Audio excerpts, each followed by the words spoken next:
निधिवन की वो छैया हो, तुम डाले हुए गलबैया हो, और वो रास नृत्य कभी हमें दिख जाए, उस रास का दर्शन हमें प्राप्त हो जाए। फिर चाहे मैं मर जाऊं,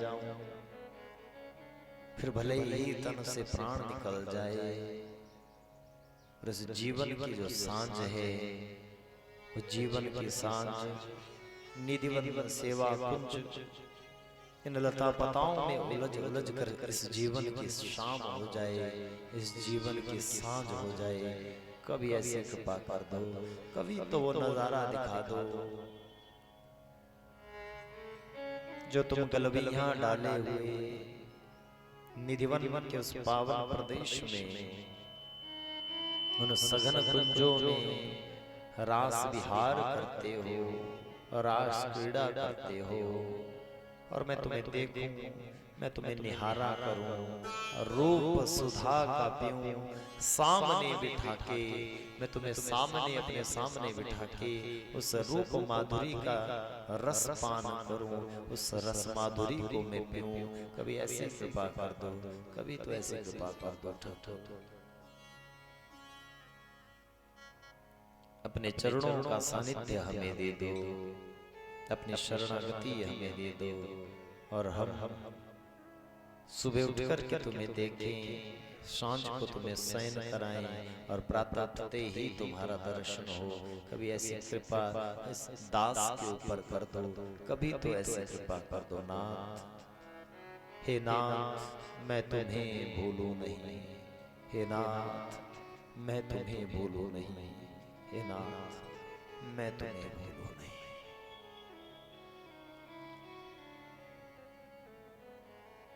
ये भाव श्री ठाकुर जी के चरणों में अर्पित करें। हम सदैव आपके भाव में बहें, हम सदैव आपको देखें, हम सदैव आपको निहारें। प्रेम से कहो जय श्री कृष्ण, भाव से कहो जय श्री कृष्ण।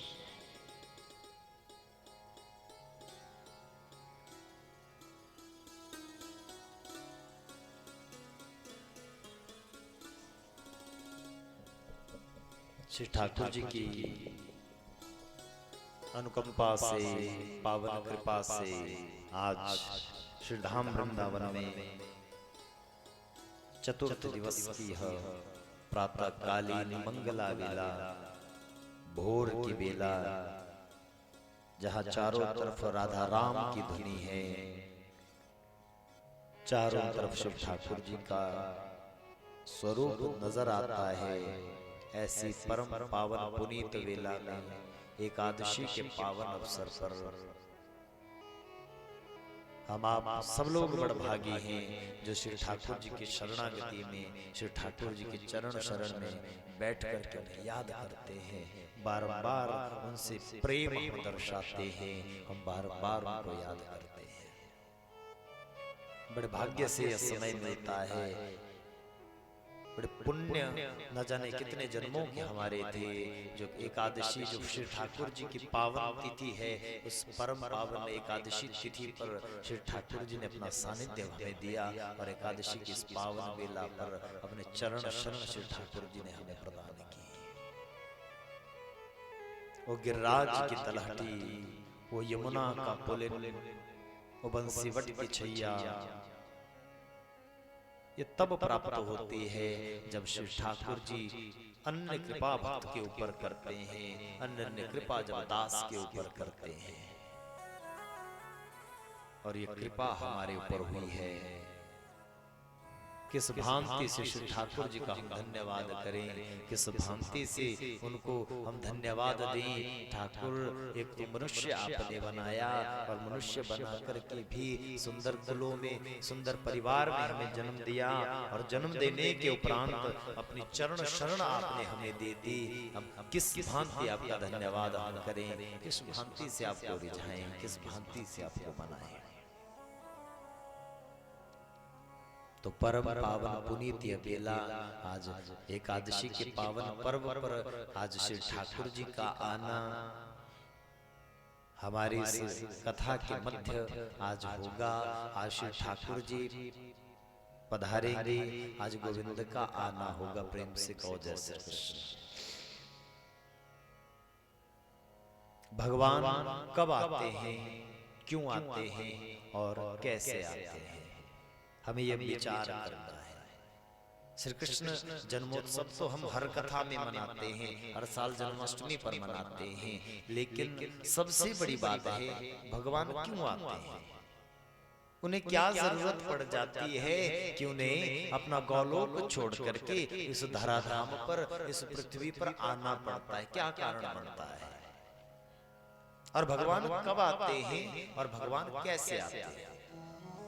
सबसे पहला प्रश्न, कथाएं तो हमने बहुत सुनी, लेकिन प्रश्न का विषय है भगवान क्यों आते हैं। किसी ने कहा बोले इस संसार का पालन करने के लिए, इस संसार का रक्षण करने के लिए भगवान आते हैं। लेकिन मैं एक बात आपसे कहूं, जो भगवान त्रिगुणातीत है, जो कहीं भी बैठा बैठा सोच ले, विचार कर ले तो संसार बन जाए, विचार कर ले तो संसार का पालन हो जाए, और वही ठाकुर यदि विचार करे, थोड़ी सी भ्रुकुटी टेढ़ी कर दे तो इस संसार का विलय हो जाता है, महाप्रलय से संसार में आ जाता है। जब सोचने मात्र से वो सृष्टि कर सकता है तो फिर उसे आने की जरूरत क्यों पड़ती है। किसी ने कहा बोले वो दीन दुखियों पर कृपा करने के लिए आता है, जो उसका भक्त है उस भक्त पर कृपा करने आता है। मैं आपसे निवेदन करूं, अगर उसको किसी का दुख दूर करना हो ना, तब भी उसको आने की आवश्यकता नहीं पड़ती महाराज, तब भी उसको आने की आवश्यकता नहीं पड़ेगी। वो तो अपने गौलोक में बैठा बैठा एक इशारा कर दे तो सबकी विपत्ति दूर हो सकती है, सबका कष्ट दूर हो सकता है, लेकिन फिर भी वो आता है। क्यों आता है, क्या कारण बनता है इसके आने का। सप्तमम स्कंद में परीक्षित ने सुखदेव से यही पूछा, गुरुदेव आप बताओ ना भगवान क्यों आते हैं, उनके आने का कारण क्या बनता है, वो क्यों इस धराधाम पर आते हैं, क्या जरूरत उनको पड़ जाती है कि उनको धरती पर आना पड़ता है। क्या वो राक्षसों को मारने के लिए आते हैं, क्या केवल राक्षसों का संहार करने के लिए धरती पर आते हैं, ये भी तो एक कारण है। भगवान जब धरती पर आते हैं तो क्या केवल राक्षसों को मारने के लिए ही आते हैं। सुखदेव ने मुस्कुराए, सुखदेव ने मुस्कुराकर परीक्षित से कहा, परीक्षित वो भगवान यदि एक इशारा करते तो बड़ा से बड़ा राक्षस तो जन्म ही नहीं लेगा, और कहीं जन्म हो जाए तो मारने के लिए भी भगवान उसको एक क्षण नहीं लगाएंगे। तो गुरुदेव फिर भगवान यदि राक्षसों को मारने के लिए भी नहीं आते, संसार को बनाने के लिए भी नहीं आते, तो फिर क्या कारण बनता है कि उन भगवान को इस धरती पर आना पड़ता है। सुखदेव ने दो बातें परीक्षित से कही, परीक्षित दो बातें मैं तुमको बताऊं। पहली बात तो ये है कि भगवान इस संसार से कहीं जाते ही नहीं है, पहली बात है। परमात्मा सदैव संसार में रहते हैं, प्रत्येक जीव के भीतर रहते हैं, लेकिन उनको प्रकट करना आना चाहिए। प्रेम से कहो जय श्री कृष्ण। माखन जो होता है ना, माखन, वो माखन दूध में ही होता है, लेकिन दिखता है क्या, बोलो दिखता है, नहीं दिखता। कब दिखता है, जब उस दूध को जमाया जाएगा, दही उसकी बनाई जाएगी, दधी जब बनेगी तो दधी बनने के बाद फिर जब उसका मंथन किया जाएगा, उसका घर्षण किया जाएगा, उसके बाद कहीं जाकर के माखन की प्राप्ति होगी। प्रेम से कहो जय श्री कृष्ण। ऐसे ही संसार में भगवान है, सर्वत्र है, हरिव्यापक सर्वत्र समाना, और प्रेम ते प्रकट हो ही में जाना।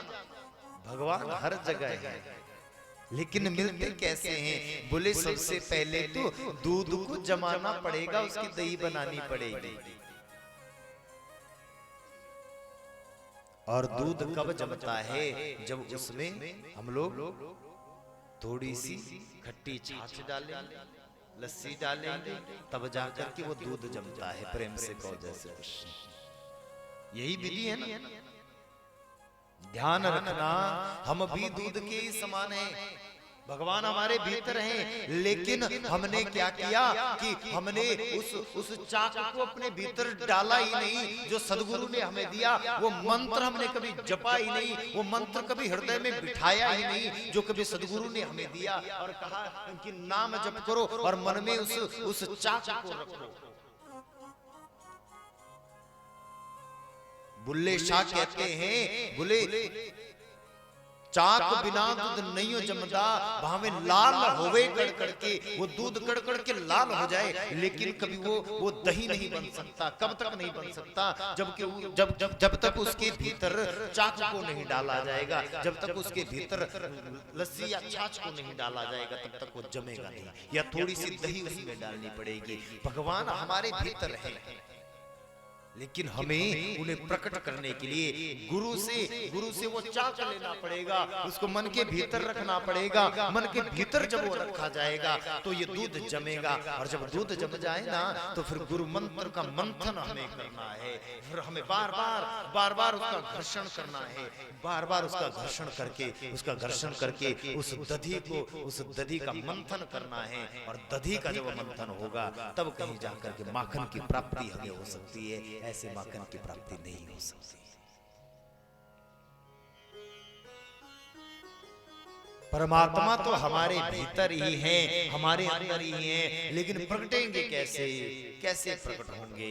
कैसे उनको प्रकट किया जाए?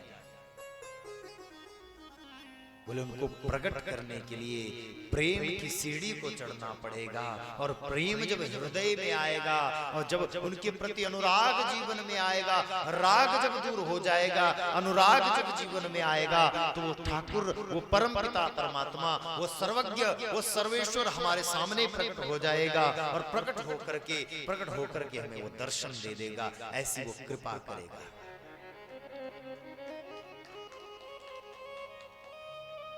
वो राक्षसों को मारने के लिए नहीं आता, वो केवल इस संसार को बनाने के लिए नहीं आता, वो इस संसार का पालन करने के लिए नहीं आता। बोले फिर क्यों आता है? बोले वो तब आता है, कब आता है? वो तब आता है जब उसका कोई भक्त करुण क्रंदन करता है, रोने लगता है और बार बार कहता है ठाकुर अब तुम्हें आना पड़ेगा, गोविंद अब तुम्हें आना पड़ेगा, गोविंद चले आओ, गोपाल चले आओ। जब वो बार बार पुकार करेगा तो भगवान नहीं आएंगे, और फिर जब नहीं आएंगे तो फिर जिद कर लेगा तो आना पड़ेगा, भगवान फिर भी नहीं आएंगे। और फिर जब वो शिकायत कर देगा, उल्लाहना दे देगा, अगर ठाकुर तुम नहीं आओगे हमारा कुछ ना बिगड़ेगा, तुम्हारी लाज जाएगी। जब ऐसा वो कहेगा तो भगवान फिर मजबूर हो जाता है। फिर जब उसको कसम कोई भक्त दे देता है कि अब तुम्हें कसम है मेरे प्रेम की, तुम्हें आना पड़ेगा, तो वो परम पिता, वो परमात्मा, वो जो परमेश्वर है वो मजबूर हो जाता है आने के लिए, और इस धरती पर उस ठाकुर को आना ही पड़ता है, उसको अपने भक्त को दर्शन देना पड़ता है। एक शिष्य ने गुरुजी से पूछा, गुरुजी ये भगवान कब मिलते हैं, कब इनका दर्शन होता है? मैं भी पाना चाहता हूँ, बताओ कब मिलेंगे भगवान? गुरुजी ने कहा चलो पहले ऐसा करो, यमुना स्नान करके आते फिर बताता हूँ कब भगवान मिलते, कैसे भगवान मिलते। प्रेम से कहो जैसे कृष्ण, मैं बताता हूँ कैसे मिलते भगवान। गुरु और शिष्य दोनों नदी के किनारे गए। दोनों ने गुरु से पूछा, शिष्य ने, गुरुजी यहाँ क्या करना है? बोले चलो स्नान करते हैं। दोनों जल में उतर गए, वस्त्रों को उतारा, जल में उतर गए, और दोनों जल में जब खड़े हुए स्नान करने लगे तो गुरुजी ने कह दिया, बोले चलो आज शिष्य खेल खेलते हैं, पानी में डुबकी लगाते देखते पहले बार कौन आता है, आज ऐसा कुछ खेल खेलते हैं। शिष्य ने सोचा ठीक है गुरु। दोनों ने पानी में डुबकी लगाई, जैसे डुबकी लगाई गुरुजी बाहर निकल गए, एकदम से बाहर निकले और अपने पैर से शिष्य की गर्दन को दबा दिया पानी के भीतर। अब किसी को पानी में डुबा दिया जाए तो तड़प तो उठेगी महाराज, छटपटाहट तो होगी, घबराहट तो होगी। तो जब उसके गर्दन को दबाया गया पानी के भीतर तो छटपटाने लगा, गुरुदेव गुरुदेव छोड़ो छोड़ो। एक आध मिनट तो सहन कर लिया, अभी गुरुजी को हराऊंगा मैं, बाद में निकलूंगा, गुरुजी पहले निकल जाएंगे। लेकिन गुरुजी ने तो गर्दन ही दबा दी, निकलो कैसे निकल पाओगे। छटपटाने लगा, तड़पने लगा, प्राण निकलने लगे, और प्राण जब निकलने लगे तो शरीर शिथिल पड़ने लगा, अंग जो है वो अंग ढीले पड़ने लगे। गुरुजी निकाल दो, नहीं निकालोगे तो मर जाऊंगा, नहीं निकालोगे तो मर जाऊंगा, मेरे प्राण निकल जाएंगे गुरुदेव। जब गुरुजी को लगा अब इसके प्राण निकल जाएंगे तो एकदम से पकड़ करके बाहर निकाला, सांस लेता है, जोर जोर से सांस लेता है। गुरुजी गुरुजी आपने क्या कर दिया, मैं तो मर ही जाता, ये आपने क्या किया। गुरुजी ने थपथपाया, पीठ थपथपाई, पूछा कैसा महसूस हो रहा है, बताओ कैसा लग रहा है पानी से बाहर आकर के। गुरुजी गुरुजी 1 मिनट यदि आप और नहीं मुझे इस जल से बाहर निकालते, एक क्षण में के भीतर, एक क्षण के भीतर मेरे प्राण पखेरु उड़ जाते, मैं मर जाता गुरुदेव। अच्छा अब कैसा महसूस होता है। बोले अब तो ऐसा लगता है जीवन में प्राण आ गए, अब ऐसा लगता है किसी नई वायु का संचार जीवन में हो गया। अब ऐसा प्रतीत होता है मानो जन्म जन्मांतरों के सुख मुझे इस अवस्था में प्राप्त हो गए, क्योंकि मुझे नव जीवन मिल गया, मुझे नया जीवन मिल गया। गुरुजी ने मुस्कुरा करके कहा बेटा सुनो, भगवान भी ऐसे ही मिलते हैं। जो छटपटाहट पानी के भीतर तुम्हें हो रही थी, जो तड़फ पानी के भीतर तुम्हें जग रही थी, मैं कब जल से बाहर निकलूं, मैं कब जल से बाहर निकलूं, मैं कब बाहर निकलूंगा, नहीं तो प्राण निकल जाएंगे, प्राण निकल जाएंगे। जब तक ये छटपटाहट जीवन में नहीं आएगी, ये 2 आंसू जब तक जीवन में ठाकुर के प्रति नहीं आएंगे, तब तक भगवान मिलेगा नहीं। वो जब मिलता है, रीजत है श्री कृष्ण जब क्या देते सुनबीर, रोना धोना सिसकना और आहों की जागीर। वो कृष्ण धन दौलत नहीं देता, वो रोना धोना देता है, वो जीवन में छटपटाहट देता है। मत सोचना कि हम कृष्ण को पाना चाहें तो वो धन संपत्ति हमें दे देगा, कुछ नहीं देता है। वो आंखों की अश्रुओं की धारा वो दे देता है, आंसुओं की लड़ी वो कृष्ण दे देता है। वो कभी रिजत है श्री कृष्ण, गोपियां कहती हैं।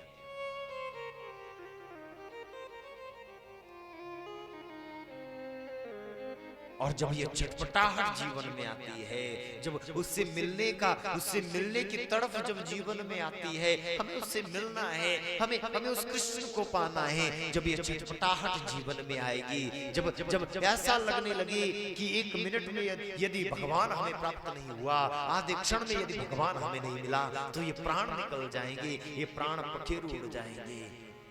तो समझ लेना अब भगवान आने वाले हैं, अब भगवान का आना होगा। और फिर जब भगवान आ जाएंगे ना, तो फिर ऐसी शीतलता जीवन में प्राप्त हो जाएगी, ऐसा आनंद जीवन में प्राप्त हो जाएगा। फिर किसी आनंद की, किसी कामना की इच्छा जीवन में नहीं रहेगी, कोई कामना जीवन में बाकी नहीं बचेगी। केवल वो ठाकुर ही आनंद स्वरूप हमारे जीवन में वो रमण करेगा, हमारे जीवन में वो ठाकुर रहेगा।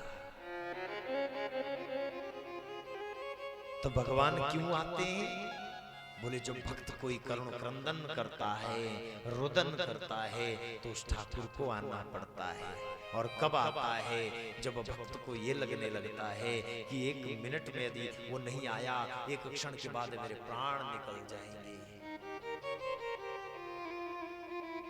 वृंदावन में कितने बड़े बड़े संत हुए महाराज, कितने बड़े बड़े संत हुए। एक संत हुए, उनका नाम हुआ माधवदास। क्या नाम हुआ? माधवदास। गोवर्धन की तलहटी में माधवदास रहते और सदैव भगवान का नाम जप करते, सदैव भगवान को याद करते।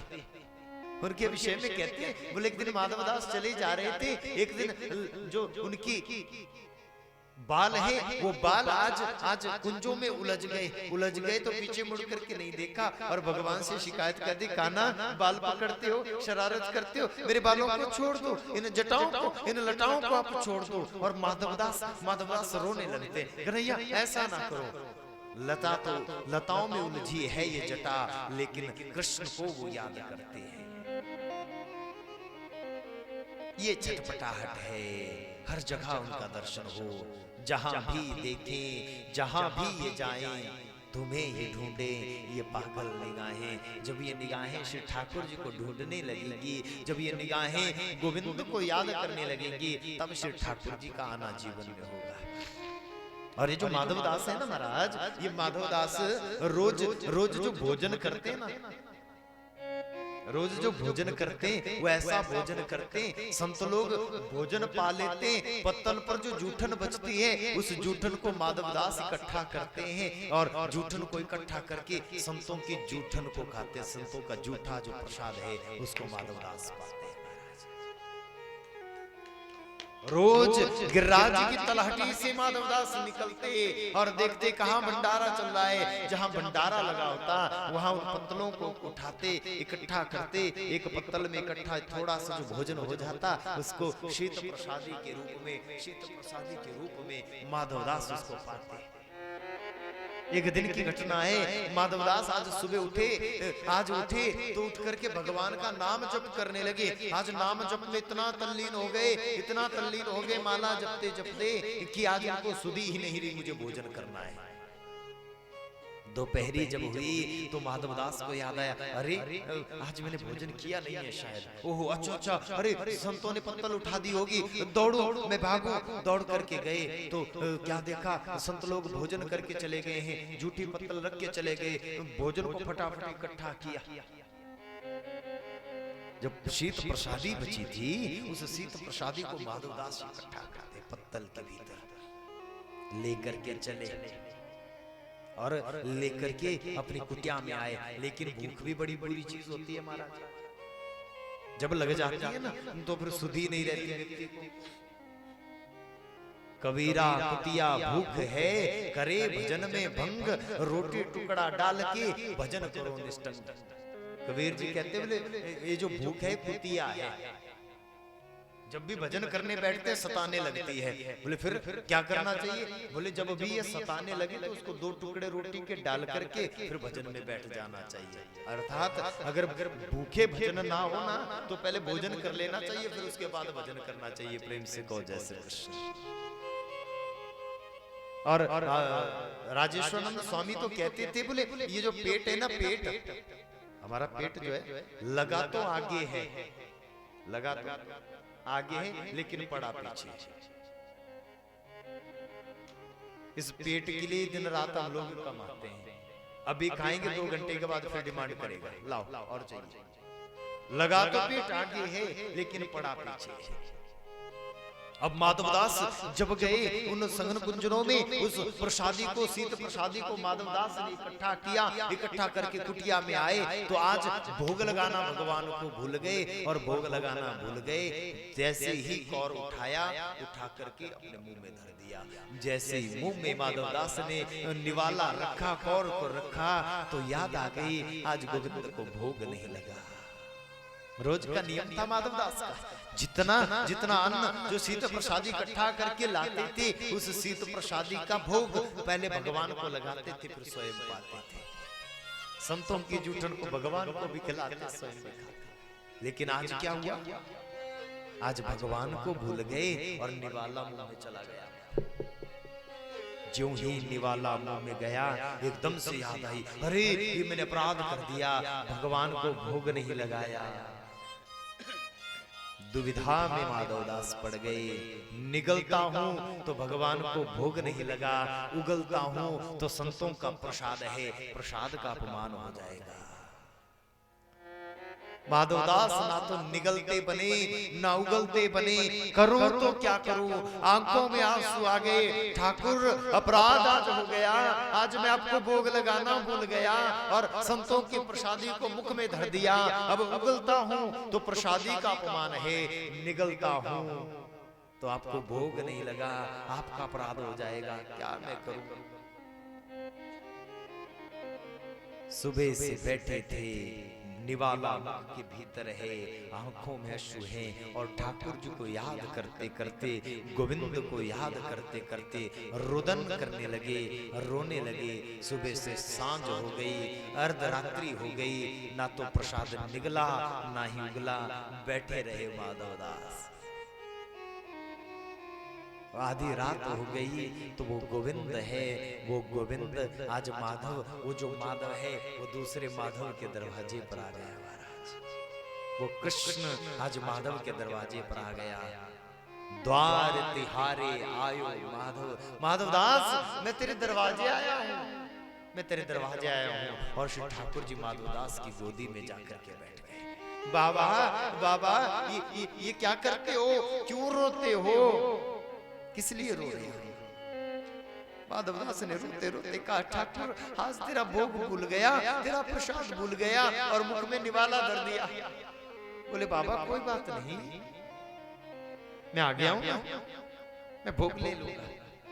नहीं नहीं कन्हैया, अब कौन सा भोग तुम्हें दूं? निवाला तो मुख में है, जूठा सामने पड़ा है, क्या तुम्हें खिलाऊं?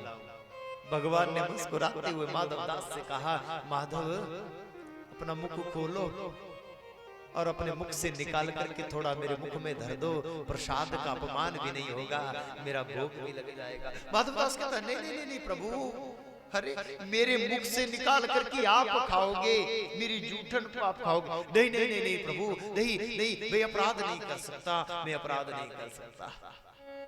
भगवान ने मुस्कुरा करके कहा, माधव आज तक तो दुनिया की जूठन तुम मुझे खिलाते रहे, जो तुम रोज इकट्ठा करके लाते वो जूठन रोज मुझे खिलाते रहे। आज तुम्हारी जूठन को मैं खा रहा हूं तो उसमें तुम संकोच करते हो, क्यों संकोच करते हो? लाओ अपने मुख से निकालो, मेरे मुख में डाल दो। और भगवान ने माधवदास के मुख को खोला, मुख से उस निवाले को निकाल करके श्री ठाकुर जी अपने मुख में धर देते हैं। जरा विचार करो, इससे बड़ा दयालु संसार में कोई और हो सकता है? इससे बड़ा कृपालु संसार में कोई और हो सकता है?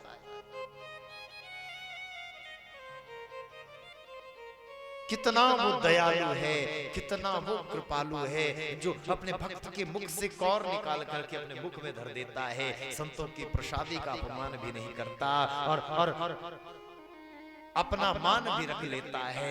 ऐसा वो ठाकुर है। क्या वो स्वभाव पहला सरकार अब नहीं, दीनों के वास्ते क्या दरबार अब नहीं है। ठाकुर हमने सुना है तो भक्तों की जूठन खा लेता है, हमने सुना है तूने गणिका अजामिल को तार दिया तो फिर हमारे अपराधों से डर जाता है। कभी हमारे ऊपर भी कृपा करो ना ठाकुर, कभी हमारे ऊपर भी ऐसी कृपा करो कि हम भी तुम्हें पुकारें और तुम चले आओ। एक भक्त का बड़ा सुंदर भाव है, क्या वो स्वभाव पहला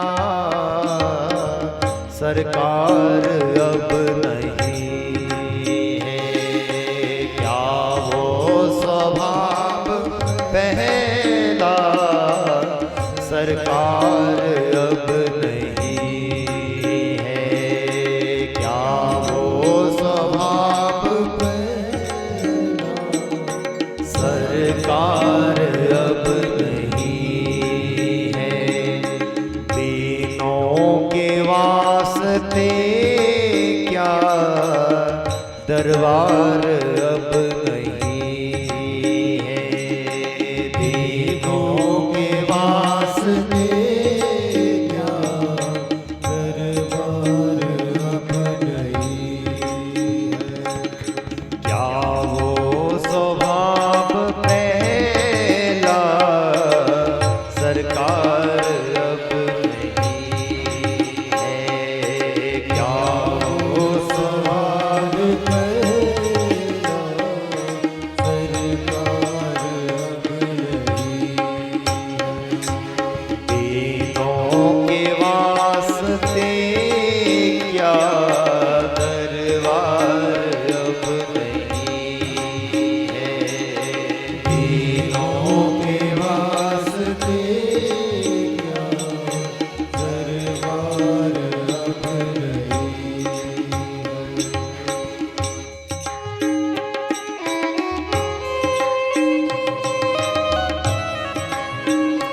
भाव से ताली सेवा करते हुए हरि बोल।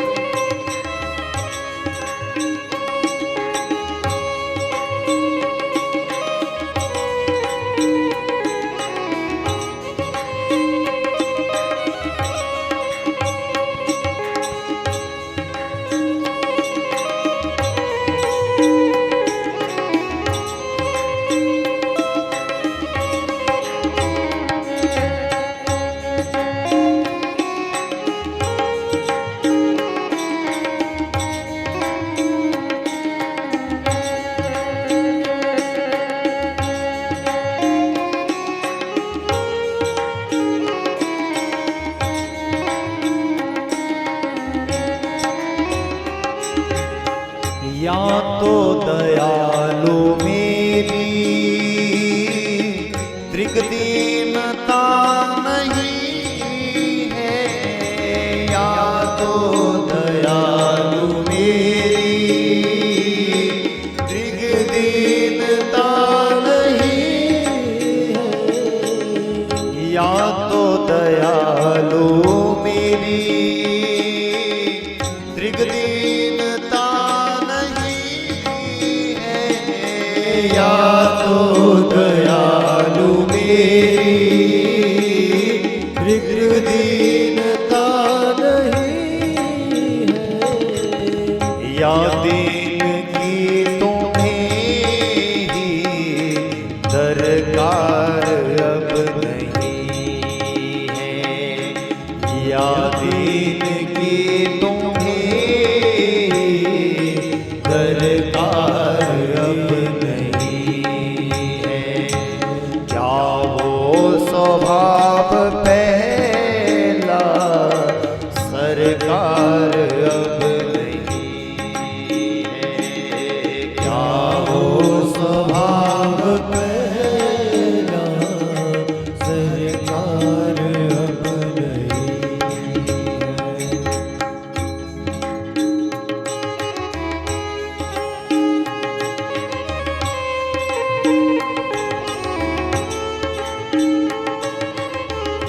भाव से जय हो।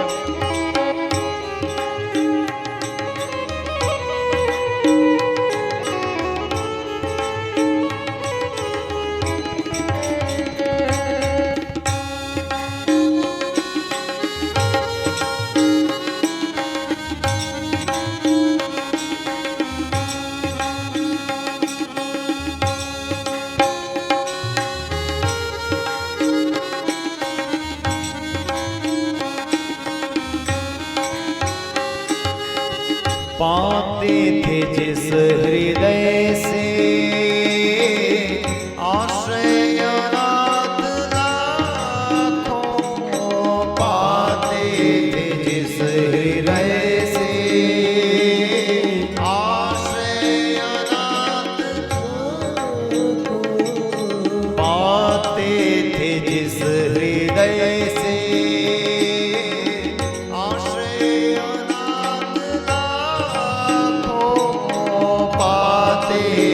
जिस हृदय से आश्रय अनाथ लाखों, क्या वो हृदय दया का भंडार अब नहीं है, क्या वो हृदय दया का भंडार अब नहीं, स्वभाव पहला सरकार अब नहीं है, क्या वो स्वभाव पहला सरकार अब नहीं है।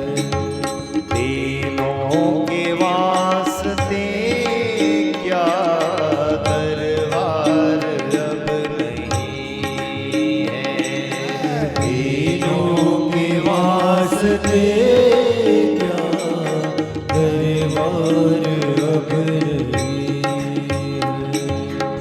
जिससे के द्विज सुदामा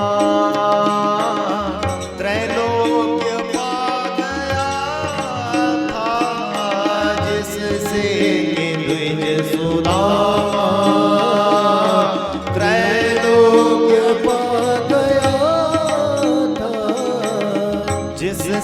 कि द्विज सुदामा त्रैलोक्य पा गया था, जिससे कि द्विज सुदामा त्रैलोक्य पा गया था। क्या उस उदारता में वो सार अब नहीं है? क्या उस उदारता में वो सार अब नहीं है? क्या वो स्वभाव पहला सरकार अब नहीं है? क्या वो स्वभाव पहला सरकार अब नहीं है? दौड़े थे द्वारिका से जिस पर अधीर होकर, दौड़े थे द्वारिका से जिस पर अधीर होकर, दौड़े थे द्वारिका से जिस पर अधीर होकर, दौड़े थे द्वारिका से जिस पर अधीर होकर। क्या उस अश्रुबिंदु से वो प्यार अब नहीं है? क्या उस अश्रुबिंदु से वो प्यार अब नहीं है? क्या वो स्वभाव पहला सरकार अब नहीं है? क्या वो स्वभाव पहला सरकार अब नहीं है? तीनों के वास्ते क्या दरबार अब नहीं है? तीनों के वास्ते क्या दरबार अब नहीं है? क्या वो स्वभाव पहला सरकार अब नहीं है? क्या वो स्वभाव पहला सरकार अब नहीं है? तीनों के वास्ते क्या दरबार अब नहीं है? तीनों के वास्ते क्या दरबार अब नहीं है? तीनों के वास्ते क्या दरबार अब नहीं है? या तो दयालु मेरी दृग दीनता नहीं है,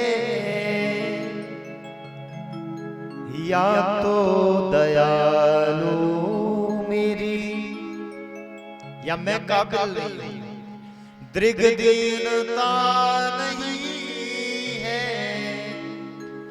या दीन की तुम्हें ही दरकार अब नहीं है? या तो मैं काबिल नहीं हूं, या मुझे लगता है अब गरीबों की आवश्यकता तुम्हें नहीं है, और गरीबों की दुनिया है आबाद तुमसे, और गरीबों से है बादशाह तुम्हारी। कभी तो कृपा कर दो।